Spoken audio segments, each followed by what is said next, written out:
السلام علیکم ورحمۃ اللہ وبرکاتہ۔ امید کرتا ہوں خیریت سے ہوں گے۔ آج میں فرقان حدیث ملتان اسحاق کا بیان لے کر حاضر ہوا ہوں۔ چلیے تو پھر بیان سنتے ہیں، آپ بھی سنیے، میں بھی سنتا ہوں۔ جزاک اللہ خیر و جزا۔ سلطان کے دوستو، اگر تمہاری یہ تمنا ہو کہ ہم قیامت کی پیاس سے بچ جائیں، 50,000 سال کی شدت والی پیاس سے بچ جائیں، قیامت کے دن والی گھبراہٹ سے بچ جائیں، قیامت کے خوفناک عذاب سے بچ جائیں، اگر 50,000 سال کی دھوپ سے بچنا چاہتے ہو، شدت سے بچنا چاہتے ہو، گرمی سے بچنا چاہتے ہو، پیاس سے بچنا چاہتے ہو، مسلم شریف کی روایت میں ہے ایک آدمی کی زبان اتنی باہر لٹک جائے گی اس پہ کھڑا آدمی کھڑے ہو سکے۔ ان تمام پیاسوں سے، گھبراہٹوں سے اگر بچنا چاہتے ہو، اتنی شدید گھبراہٹ آئے گی، اتنا سخت ماحول بن جائے گا۔ قرآن کریم کہتا ہے یا ایھا الناس اتقوا ربکم، ڈرو اپنے پروردگار سے جتنے تمہیں آنکھیں دی۔ اتقوا ربکم، ڈرو اس پروردگار سے جس نے زبان دی۔ اتقوا ربکم، ڈرو اس پروردگار سے جس نے اولاد دی۔ اتقوا ربکم، ڈرو اس پروردگار سے جس نے کاروبار دیا۔ ڈرو اس پروردگار سے جس نے ہاتھ دیے، جس نے پیر دیے۔ فرمایا اتقوا ربکم ان زلزلۃ الساعۃ شیء عظیم، اتنا سخت گھبراہٹ ہوگا قیامت کے دن۔ نبی کریم صلی اللہ علیہ وسلم نے فرمایا اگر کوئی اس پیاس سے بچنا چاہتا ہے، اس گھبراہٹ سے بچنا چاہتا ہے، تو ایک ہی صورت ہے کہ وہ رمضان کے روزے رکھا کرے۔ حدیث میں آتا ہے کہ قیامت کے دن اللہ پاک جل شان عرش عظیم کے سائے میں کچھ لوگوں کو دسترخوان پہ بٹھا کر کھانا کھلائیں گے۔ اس تباہ کاریوں والے دن، پریشان حال والے دن، جس دن یہ حال ہو، فرمایا یوم یفر المرء من اخیہ و امہ و ابیہ و صاحبتہ و بنیہ، اما بیوی اولاد کوئی بھی کام آنے کو تیار نہیں۔ حالات اس طرح سے دگرگوں بن جائیں گے۔ فرمایا کلا اذا بلغت التراقی وقیل من راق وظن انہ الفراق والتفت الساق بالساق الى ربک یومئذ المساق۔ فرمایا موت تمہارا کام آ کر تمام کر دے گی۔ یہ ہاتھ کام نہ کریں گے، یہ آنکھ کام نہ کریں گی، یہ پیر کام نہ کریں گے، یہ دل و دماغ نکما ہو جائے گا، یہ بیوی بچے کام نہ آئیں گے، یہ دھن دولت کام نہ آئے گی، تمام کا تمام نظام کائنات بیکار ہو جائے گا۔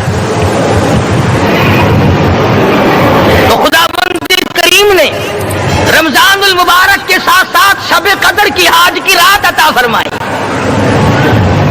اور یوں فرمایا اے میرے محبوب آپ رویا نہ کریں، آپ غم زدہ نہ ہو، آپ پریشان حال نہ رہا کریں، میں نے تیری امت پہ کرم کر دیا، ایک رات ایسی عطا کر دی جو 1000 مہینوں سے بہتر ہے۔ اور قرآن کریم پڑھنے کا لطف میں اور آپ کیا جانے۔ جاؤ ابو بکر صدیق رضی اللہ تعالیٰ عنہ سے پوچھو کیسا قرآن کریم پڑھا کرتا تھا۔ سارے کافروں نے کھڑے ہو کر کے اعتراض کیا ابو بکر کو ہم زور سے قرآن کریم نہیں پڑھنے دیں گے۔ ابو بکر قرآن پڑھتا ہے، ہماری عورتیں پر اثر انداز ہوتا ہے، ہمارے بچوں پہ اثر ہوتا ہے، اور مکے کے کافروں کا یہ بیان ہے کہ جب صدیق اکبر قرآن پڑھتا تھا پہاڑ لرز جایا کرتے تھے۔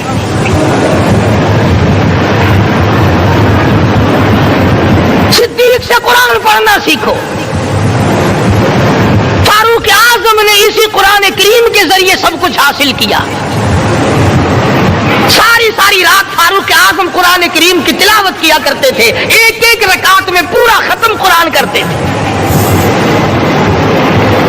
تو یہ باتیں کہانی نظر آتی ہیں۔ صدیق اکبر سے قرآن پڑھنا سیکھو، فاروق اعظم سے قرآن کریم پڑھنا سیکھو، سیدنا عثمان ذی النورین رضی اللہ تعالیٰ ایک رات میں اور ایک رکعت میں پورا قرآن ختم کیا کرتے تھے۔ نبی کا دوہرا داماد عثمان ذی النورین، جس کو دیکھ کر حضور اکرم صلی اللہ علیہ وسلم فرمایا کرتے تھے، اور لوگوں میں عثمان سے حیا نہ کروں جس سے آسمان کے فرشتے بھی حیا کرتے ہیں، جس کا آسمان والے فرشتے بھی ادب کرتے ہیں، میں اس کا ادب نہ کروں۔ سیدنا علی مرتضی رضی اللہ تعالی عنہ ایسا قرآن کریم پڑھا کرتے تھے، سارا زمانہ شاہد ہے، سارا زمانہ گواہ ہے کہ جب وضو کرتے رنگ پیلا پڑ جاتا، مسجد میں قدم رکھتے بے ہوش ہو جاتے۔ کسی نے پوچھا امیر المومنین کیا بات ہے؟ فرمانے لگے اللہ کے دربار میں کھڑا ہونے لگا ہوں، ڈرتا ہوں کوئی بے ادبی نہ ہو جائے۔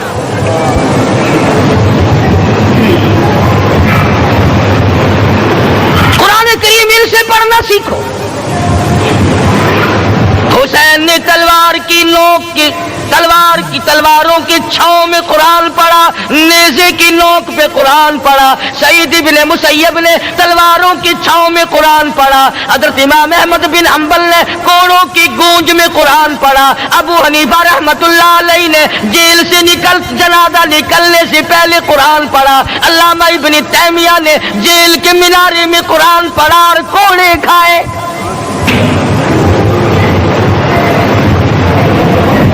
تم بھی قرآن پڑھتے ہو، جب کوئی مر جائے نا پھر قرآن پڑھتے ہیں، اور وہ بھی صحیح سالم پورا نہیں ہوتا۔ کیوں پڑھے؟ کوئی باپ مرے تیرا قرآن کریم پڑھے مولوی، کیوں؟ تیرے باپ کے نوکر ہے مولوی؟ تم خود کیوں نہیں پڑھتے؟ تمہارا خود کا تو یہ حال ہے کہ جن کپڑوں میں باپ نے دم توڑا، جن کپڑوں میں ماں نے دم توڑا، جن کپڑوں میں گھر والی نے دم توڑا، جن کپڑوں میں بھائی نے دم توڑا، وہ سارے کپڑے الگ رکھتے ہو۔ ارے ظالمو، تمہیں اپنے ماں باپ کے کپڑوں سے نفرت ہے۔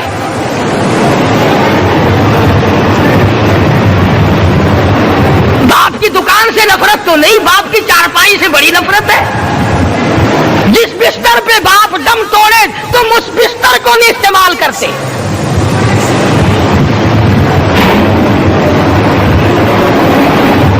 رسموں میں ڈوبے پڑے ہیں لوگ، رسمیں بنا رکھی ہیں، یوں کرنا چاہیے اور اس طرح سے کرنا چاہیے۔ لہد کے پانی سے بچو، مردے کے کپڑے سے بچو، مردے کی چارپائی سے دور رہو، فلاں چیز سے دور رہو۔ تم نے کبھی یہ بھی سوچا کہ اگر تمہارے بس کی بات ہو تم موت سے بھی دور رہ کے دکھاؤ نا؟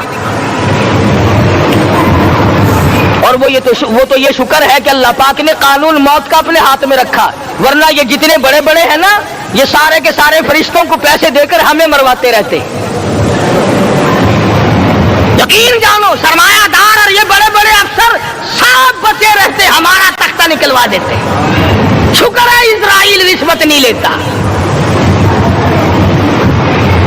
اگر وہاں نوٹوں کے تھبے چلتے تو یقین جانو چپکے سے کان میں کہہ دیا کرتے اسرائیل کے برابر والے کا کام کر دے، میرا نہیں، برابر والے کا رگڑا نکال دے۔ اللہ نے نظام اپنے ہاتھ میں رکھا، پھر بھی لوگ نہیں ڈرتے۔ فرمایا تبارک الذی بیدہ الملک، تمام برکتیں اس ذات کے ہاتھ میں ہے جس کا ملک میں راج ہے۔ وَهُوَ عَلَىٰ كُلِّ شَيْءٍ قَدِيرٌ، ہر چیز پہ وہ قادر ہے۔ سمندر کا قطرہ قطرہ اس کے قبضے قدرت میں، درختوں کا ایک ایک پتا اس کے قبضے قدرت میں، زمین کا ایک ایک ذرہ رب العالمین کے قبضے قدرت میں ہے، پہاڑوں اور پتھروں کی ایک ایک کنکری اللہ کے اپنے قبضے میں ہے، موت اور زندگی کا نظام بھی اس نے اپنے قبضے میں رکھا ہے۔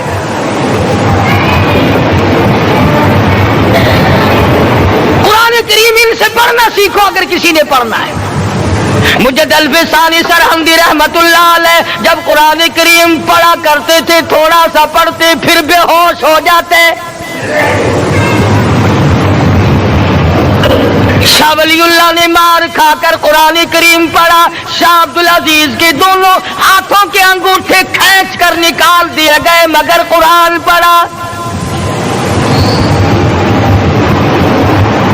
مولانا شاہ اسماعیل شہید رحمت اللہ علیہ کو بالا کوٹ میں ٹکڑے کر دیے گئے مگر اللہ والے نے قرآن کی تلاوت نہ چھوڑی۔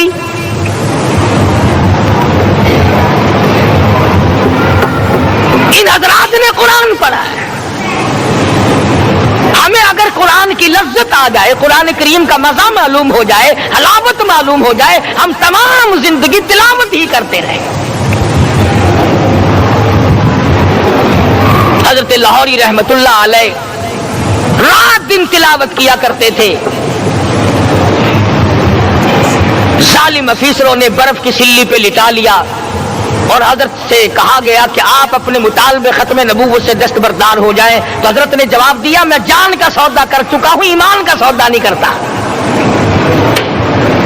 سید عطا اللہ شاہ صاحب بخاری سب قید رحمت اللہ علیہ جیل میں ہیں، 20 سیر گندم روزانہ پیسنے کے لیے ملتی ہے، پسا ہوا آٹا انتظامیہ کے حوالے کر دیتے ہیں۔ حیران ہے انتظامیہ، کس وقت چکی چلاتا ہے بخاری، کس وقت پیستا ہے، یہ تو قرآن پڑھتا رہتا ہے۔ سپرڈنٹ جیل نے چھاپا مار کر دیکھا، پچھلی رات کو قرآن کریم بیٹھا ہوا بخاری پڑھ رہا ہے، سورت یوسف کی تلاوت ہو رہی ہے، چکی خود بخود چل رہی ہے، دانے خود بخود اٹھ کر چکی میں پڑھ رہے ہیں۔ یہ حضرات تھے جنہوں نے قرآن مجید لذتوں کے ساتھ پڑھا۔ غازی علم الدین نے پھانسی کی کوٹڑی میں رات دن قرآن کی تلاوت کر کر کے حضور اکرم صلی اللہ علیہ وسلم کا روزانہ دیدار کیا۔ سلطان نور الدین زنگی رحمت اللہ علیہ ہر جمعرات کو پورا قرآن ختم کرتا تھا اور 1000 دفعہ درود شریف پڑھا کرتا تھا۔ مدنی کریم صلی اللہ علیہ وسلم کا خواب میں 12 دیدار کیا کرتا تھا۔ سلطان عالمگیر رحمت اللہ علیہ مغلیہ خاندان کا چشم و چراغ ہے، بادشاہ وقت ہے، قرآن مجید کا حافظ بھی تھا، مفسر بھی تھا، اور مدنی کریم صلی اللہ علیہ وسلم کی 5000 حدیث پاک عالمگیر بادشاہ کو زبانی یاد تھی۔ اور اتنا اچھا مسلمان آدمی تھا کہ ساری زندگی میں تہجد کی نماز قضا نہیں کی، ساری زندگی میں۔ بادشاہ تہجد پڑھا کرتے تھے، آج تم 2 ٹکے کے آدمی تہجد نہیں پڑھتے۔ یہی وجہ ہے کہ ہم آج کافروں کے سامنے مرغوب ہیں، مغلوب ہیں، ان سے دبے ہوئے ہیں۔ کبھی اسرائیل فلسطینیوں کو مارتا ہے، کبھی لبنان کو مارتا ہے، کبھی شام پہ چڑھائی کرتا ہے۔ یہی وجہ ہم نے قرآن چھوڑا، اللہ پاک نے اپنی رحمت کی چادر ہمارے سر سے اتار لی۔ قرآن کریم کی لذت ان لوگوں کو ملی جنہوں نے ہر موڑ پہ تلاوت کی۔ صحابہ اکرام رضوان اللہ تعالی علیہ مجمعین میں سے ایک رات ایسی آئی، حضور صلی اللہ علیہ وسلم نے فرمایا کہ آج ہماری پہرے داری کون کرے گا؟ 2 انصاری جوان اٹھے اور وہ کہنے لگے کہ ہم کریں گے۔ چنانچہ حضور صلی اللہ علیہ وسلم نے ان کو پہرے دار بنا دیا۔ کمال کی زندگی صحابہ کرام کی، کوئی کسی کی کوٹھی کی چوکیداری کرے گا، کوئی کسی کے بنگلے کی چوکیداری کرے گا، کوئی غلہ منڈی کی چوکیداری کرے گا، کوئی سبزی منڈی میں چوکیداری کرے گا، کوئی کپڑا مارکیٹ میں چوکیداری کرے گا، کوئی لوہا مارکیٹ میں چوکیداری کرے گا۔ یہ انصاری جوان کتنے خوش نصیب ہے جو کالے کملے والے کے لشکر کی چوکیداری کر رہے ہیں۔ دونوں نوجوانوں نے آپس میں مشورہ کیا کہ بھئی جاگنا تو ویسے بھی ذمہ لگ گیا، تو سو جا میں جاگتا ہوں۔ چنانچہ جاگنے والے نے سوچا کہ خالی جاگ کر کیا کروں گا، قرآن کریم کی تلاوت کروں اور نماز کی نیت باندھ کر تلاوت کروں تاکہ پروردگار عالم راضی ہو جائے۔ فرمایا فاذکرونی اذکرکم واشکروا لی ولا تکفرون، تم مجھے یاد کرو میں تمہیں یاد کروں گا، اگر تم مجمع میں مجھے یاد کرو گے میں فرشتوں کے مجمع میں تمہیں یاد کروں گا، اور اگر تم مجھے تنہائی میں بیٹھ کے یاد کرو گے تو اللہ پاک جل شانہ فرماتے ہیں میں تمہیں عرش عظیم پہ یاد کروں گا۔ جس نوجوان نے اپنے ذمہ جاگنا لیا، قرآن کریم کی تلاوت شروع کر دی، نماز کی نیت باندھ کر سورۃ کہف پڑھنے لگا، دشمن کی طرف سے تیر لگا کمر میں، پتہ ہی نہ چلا کیسی نماز پڑھتا ہوگا کہ اس کو پتہ ہی نہ چلا۔ دوسرا تیر لگا، تیسرا تیر لگا، خون بہ کر سونے والے ساتھی کے نیچے پہنچا، اس نے اٹھ کر شور مچایا نماز ختم کر دشمن آ گیا۔ چنانچہ جب نماز ختم کی تو کمر پہ ہاتھ لگا کر کہنے لگا کہ میری کمر میں تو تیر چبھے ہوئے ہیں۔ انہوں نے کہا تجھے پتا نہیں؟ کہنے لگا نہیں مجھے کوئی پتا نہیں۔ اب وہ صحابی کھینچ کر نکالنے لگا، وہ جس کو لگے ہوئے تھے وہ کہنے لگا کیا مجھے دکھ ہوتا ہے، میں دوبارہ نیت باندھتا ہوں، قرآن پڑھنے لگوں گا، پھر نکالنا مجھے پتہ نہ چلے گا۔ اور مسلمانوں خدا کی قسم نبی کے دیوانوں نے، نبی کے پروانوں نے ایسا قرآن پڑھا تیر چبھتے گئے پتہ ہی نہ چلا۔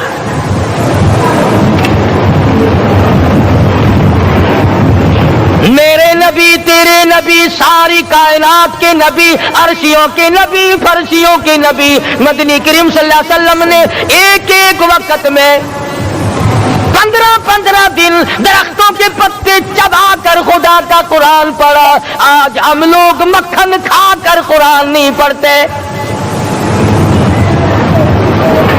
مدنی کریم صلی اللہ علیہ وسلم نے ایک ایک وقت میں 2 پتھر اپنے پیٹ پہ باندھ کر خدا کا قرآن پڑھا۔ آج ہم لوگ ہزاروں نعمتیں کھا کر قرآن کریم نہیں پڑھتے۔ سیدہ عائشہ صدیقہ رضی اللہ تعالی عنہا فرماتی ہیں کہ جب رمضان کا چاند نظر آتا تو حضور صلی اللہ علیہ وسلم کا رنگ پیلا پڑ جاتا، دعا میں عاجزی بڑھ جاتی، رکعات لمبی ہو جاتی، سجدے لمبے ہو جاتے، اللہ سے مانگنا بڑھ جاتا۔ فرماتی ہے کہ ایک دن حضور صلی اللہ علیہ وسلم نے ساری رات رو رو کے گزاری، تو صبح کو میں نے عرض کیا کہ یا رسول اللہ آپ اتنے پریشان جو ہوتے ہیں کیا آپ کو اپنی بخشش کا یقین نہیں؟ تو آپ نے فرمایا میری عائشہ جب مجھے یقین ہے تو کیا میں خدا کا شکر گزار بندہ نہ بنوں؟ اس نے جو مجھے اتنا بڑا مرتبہ عطا کیا ہے میں اس کا شکر گزار بندہ نہ بنوں؟ نبی ساری رات روئے، امتی ساری عمر میں ایک دن نہ رویا۔ فرمایا ان تعذبهم فإنهم عبادك، ان تعذبهم فإنهم عبادك وَإِن تَغْفِرْ لَهُمْ فَإِنَّكَ أَنْتَ الْعَزِيزُ الْحَكِيمُ۔ ساری رات گزار دی اسی آیت کو تلاوت کرتے کرتے محمد عربی صلی اللہ علیہ وسلم نے او میرے رب اگر تو ان کو عذاب دے تو یہ تیرے بندے ہیں، اور اگر معاف کر دے گا تو تیرے خزانے میں کوئی کمی نہیں۔ وَإِن تَغْفِرْ لَهُمْ فَإِنَّكَ أَنْتَ الْعَزِيزُ الْحَكِيمُ۔ تو بخشنے والا ہے، تو غالب اور حکمتوں کا مالک ہے، تیرے یہاں کون سی کمی آ جائے گی؟ صحابہ کرام تو جیا کرتے تھے اسی کے سہارے سے۔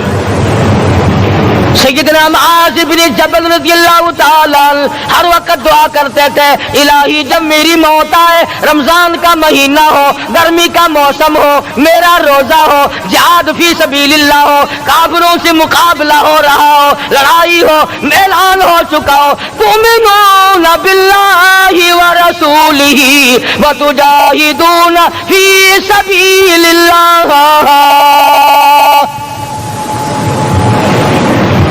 حضرت معاذ دعا کرتے ہیں کہ میں تو یہ دعا کرتا ہوں کہ گرمی ہو، میرا روزہ ہو، کفار سے مقابلہ ہو، وہ میرے ٹکڑے کر دیں، میری زبان کاٹ دیں، تیری عدالت ہو، میری پیشی ہو۔ جب میرا خدا پوچھے معاذ دنیا سے کیا لایا، عرض کروں الہی زبان کٹا کے آیا ہوں، روزہ رکھ کر آیا ہوں، ارادہ یہ ہے کہ تیرے محبوب کے حوض کوثر سے روزہ افطار کروں گا۔ آج قوم کھلے بندوں کھاتی پھرتی ہے. انہیں شب قدر کا کیا پتا, انہیں لیلۃ القدر کا کیا پتا, انہیں رمضان المبارک کی بابرکت گھڑیوں کا کیا پتا. فرمایا انا انزلناہ فی لیلۃ القدر وما ادراک ما لیلۃ القدر. شب قدر وہ رات ہے جس میں نے قرآن کو نازل کیا. جمہور علماء کے نزدیک آج کی رات ہے وہ جس میں قرآن کریم نازل ہوا. حدیث میں آتا کہ جنت میں درخت اسی رات میں لگائے گئے. حضور صلی اللہ علیہ وسلم نے فرمایا کہ جنت کو اسی رات میں سجایا جاتا ہے, جنت کے دروازوں کو کھول دیا جاتا ہے, ایک ہوا چلتی ہے, حلقے بجتے ہیں, پوچھا جاتا ہے یہ کیا بات ہے, جواب ملتا ہے کالی کملی والے کے امتیوں کے لیے جنت کو کھول دیا گیا. آج جو لوگ مانگ رہے ہیں, جو لوگ اللہ کے ذکر میں بیٹھے ہیں, یہ پاگل نہیں, یہ دیوانے نہیں. ارشاد مدنی کریم صلی اللہ علیہ وسلم کا اسی رات کے بارے میں فرمایا, اللہ پاک جبریل امین کو حکم دیتے ہیں جھنڈا لے کر دنیا میں چلے جاؤ, لاکھوں کروڑوں فرشتوں کو ساتھ لے جاؤ, ہر گھر میں جاؤ, ہر دعا کرنے والے کی دعا پہ آمین کہو, جہاں جہاں میرے نیک بندے موجود ہیں اور جبریل ان سے مصافحہ کر.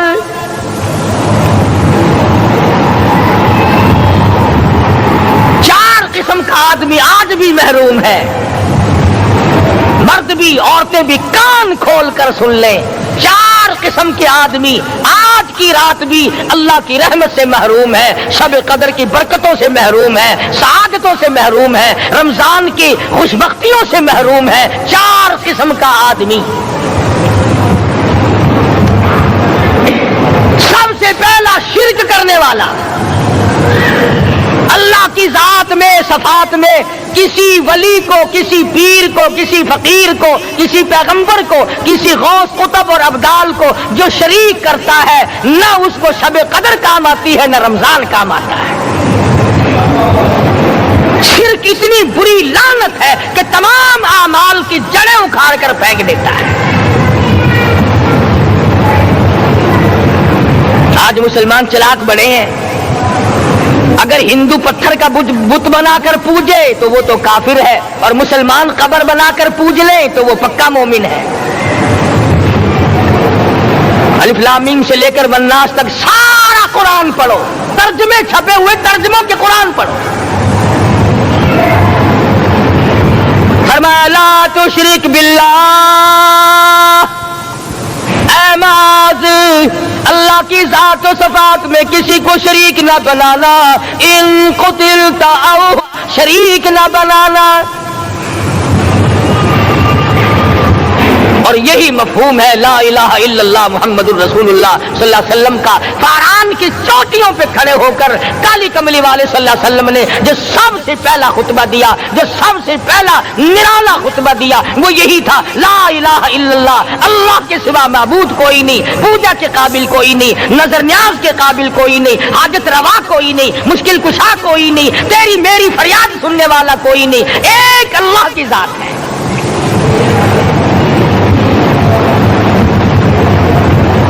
آج تو لوگ درختوں کی پوجا الگ کرتے ہیں, پانی کی پوجا الگ کرتے ہیں, قبروں کی پوجا الگ کرتے ہیں, اور پھر مومن کے مومن ہیں.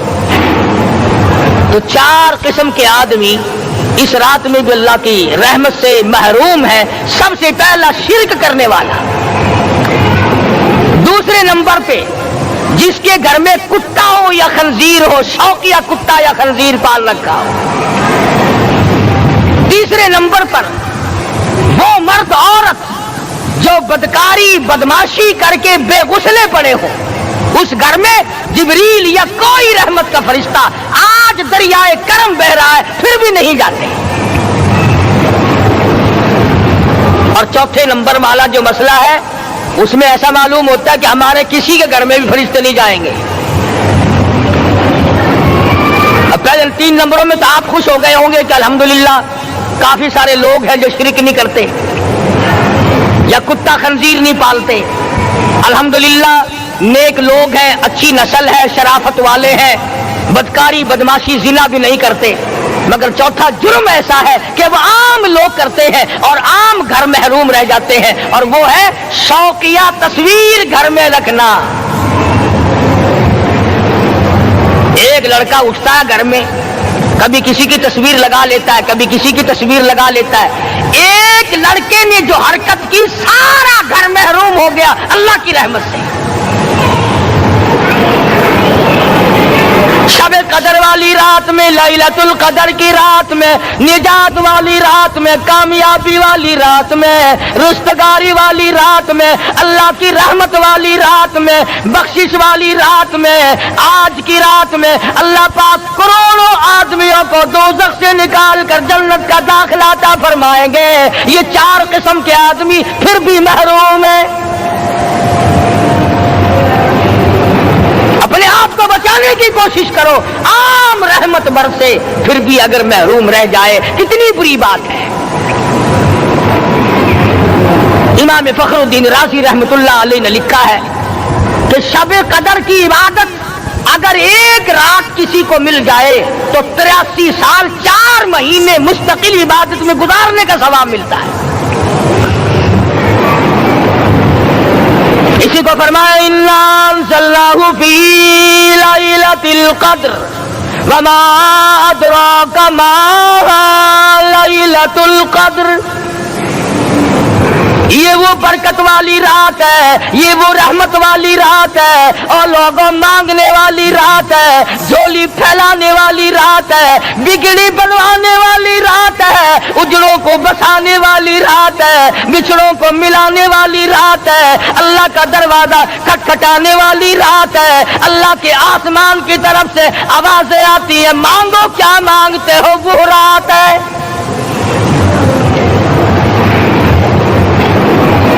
اب نبی کریم صلی اللہ علیہ وسلم کی زبان مبارک پر اگر کوئی یقین نہ کرے تو اس کا کیا علاج ہے؟ صحابہ کرام کو تمام چیزوں پہ یقین تھا، اس لیے قرآن نے ان کی گواہی دی اذ جاءوکم من فوقکم ومن اسفل منکم واذ زاغت الابصار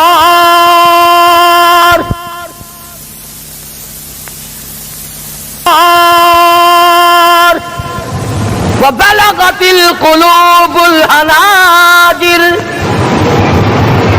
فرمایا کہ صحابہ کے سانس گلے میں اٹک گئے تھے، پیاس اور بھوک کی وجہ سے میدان جہاد میں کھڑے تھے، پریشان حال تھے، مگر پھر بھی اتنا مضبوط ایمان تھا، کہتے تھے وما زادہم الا ایمانا و تسلیما، ہمارا نبی سچا، ہمارا خدا سچا، ہمارا قرآن سچا۔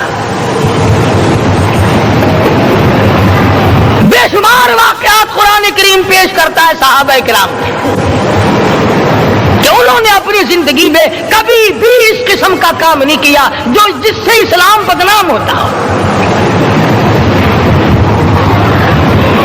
حضرت امیر معاویہ رضی اللہ تعالیٰ عنہ کاتب وحی قرآن کا منشی، اتنا سچا عاشق تھا، اتنا بڑا دیوانہ اور پروانہ تھا، صلح حدیبیہ والے دل جو مدنی کریم صلی اللہ علیہ وسلم کے منہ مبارک بال مبارک ہاتھ آئے، حضور کے ناخن ہاتھ آئے، آخری وقت میں وصیت کی جب مجھے غسل دے کر فارغ ہو جاؤ، جب کفن پہنا چکو، جب میرا منہ کفن میں چھپانے لگو، میرے آقا کے ناخن اور بال میرے آنکھوں پہ رکھ دینا۔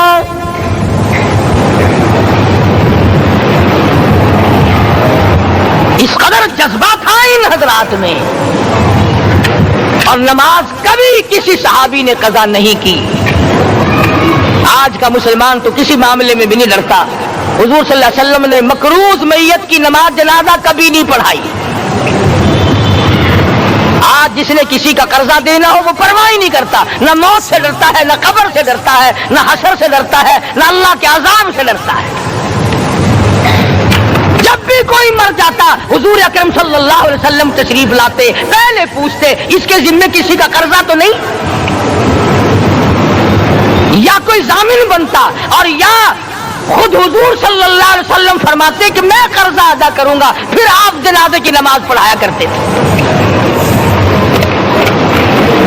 اتنے بڑے جذبے کے مالک تھے صحابہ کرام کہ انہوں نے کسی موڑ پہ بھی حضور صلی اللہ علیہ وسلم کو یوں خالی نہ چھوڑا، تنہا نہ چھوڑا، آپ کے ساتھ نہ چھوڑا، قرآن کریم کے حکموں کی کبھی بھی خلاف ورزی نہ کی۔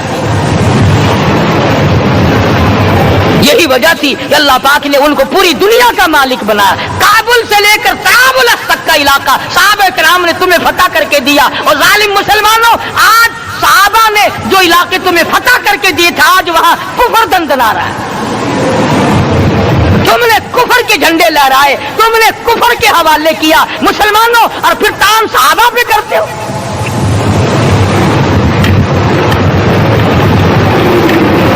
آج کی رات کے بارے میں قرآن کریم فیصلہ کرتا ہے، فرمایا لیلۃ القدر خیر من الف شہر، 1000 مہینوں سے بہتر ایک رات عطا ہو گئی۔ اللہ کے لاڈلے نبی حضرت محمد الرسول اللہ سب کہہ دو صلی اللہ علیہ وسلم کو رنج ہوا، میری امت کی عمریں کم ہیں، پہلی امتوں کے لوگ بازی لے جائیں گے، ان کی نیکیاں بڑھ جائیں گی۔ اللہ پاک نے فرمایا میرے محبوب غمزدہ نہ ہو، پریشان نہ ہو، میں نے تیری امت کو ایک رات ایسی دے دی جو 1000 مہینوں سے بہتر ہے۔ مگر آج کی رات میں کون سے سینما بند ہو گئے، آج کی رات میں لوگوں نے کون سا جوا کھیلنا چھوڑ دیا، آج کی رات میں کون سے لوگوں نے روزے رکھ کر عبادت میں نیت باندھ لی۔ الحمدللہ نیکی کرنے والوں کی بھی کمی نہیں، مگر بغاوت کرنے والوں کی بھی تختے زمین پہ کمی نہیں۔ خدا کہتا ہاں مانگو، کیا مانگتے ہو؟ ہم کہتے نہیں، ہمیں ضرورت ہی نہیں۔ فرمایا تنزل الملائکۃ والروح فیہا بإذن ربہم من کل امر سلام۔ جبریل آسمان سے آئے، کروڑوں لاکھوں فرشتے آئے، عرش عظیم کو چھوڑ کر فرشتے تیری عبادت کو دیکھنے آئے، بیت المعمور کی عبادت کو چھوڑ کر فرشتے تیری دعا پہ آمین کہنے آئے، تو سویا ہوا ہے۔ ایک ہی فکر ہے کہ مجھے عید کے لیے جوتے لانے ہیں، کپڑے سلوانے ہیں، فلاں چیز کرنی، اور یہ فکر نہیں کہ ایسا نہ ہو اگر رمضان میں میری نجات نہ ہوئی تو میں مارا جاؤں گا۔ اس کی ذات بڑی بے نیاز ہے، وہ جب کسی کو نوازتا ہے تو یوں ہی نوازتا ہے۔ اللہ اکبر۔ ساری ساری رات رونے والے لوگ، فرمایا والذین یبیتون لربہم سجدا وقیاما، وہ لوگ کامیاب ہیں جن کی راتیں سجدوں میں بیت گئی۔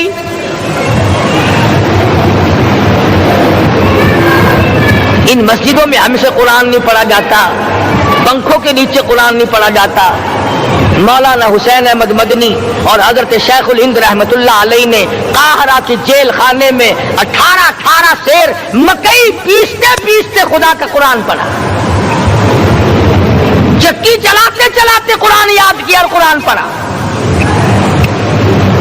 مولانا ابوالکلام آزاد نے رانچی جیل میں خدا کا قرآن پڑھا، مجدد الفسانی نے گوالیار کے جیل خانے میں خدا کا قرآن پڑھا۔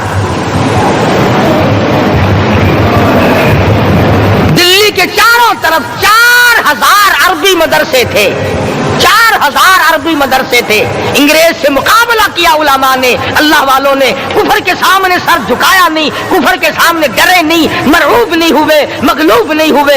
4000 مدرسوں میں سے دلی سے مراد آباد تک، دلی سے پانی پت تک، دلی سے لے کر غازی آباد تک، چاروں طرف کے علاقے میں کوئی درخت ایسا نہ تھا جس پہ کسی عالم دین کی لاش نہ لٹکی ہو۔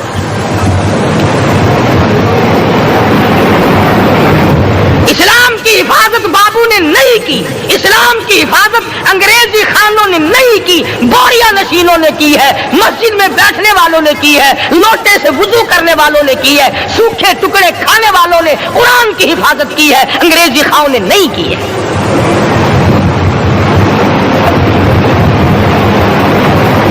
مولانا جعفر تھنیسری رحمت اللہ علیہ، مولانا حمید اللہ، مولانا یحییٰ صورت والے، 3 عالم دین کو پکڑا ہے انگریز نے۔ کالے پانی میں جاؤ، کئی میل لمبا چوڑا قبرستان جا کے وہاں دیکھو گے، اور ان کی قبروں کے پاس کھڑے ہو کے پوچھنا